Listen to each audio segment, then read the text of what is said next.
बोलो बोलो सरस्वती माता की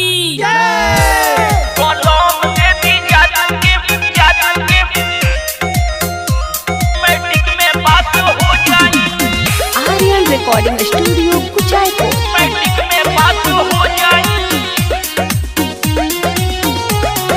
म्यूजिक बाय आर्यन अभिषेक।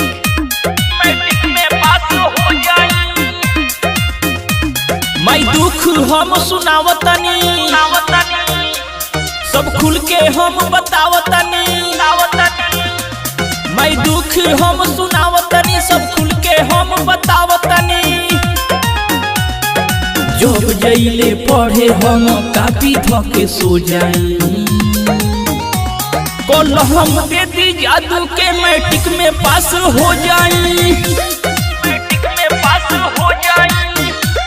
कलम दे दी जादू के मैट्रिक में पास हो जाई।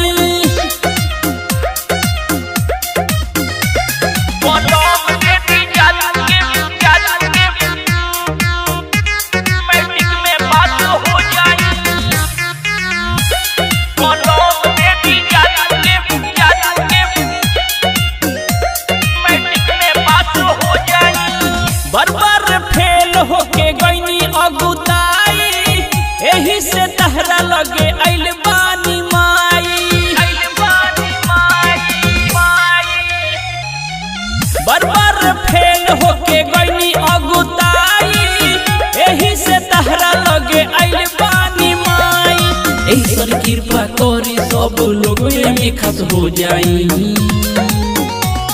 कलम दे दी जादू के मैट्रिक में पास हो जाई। कलम दे दी जादू के मैट्रिक में पास हो जाई।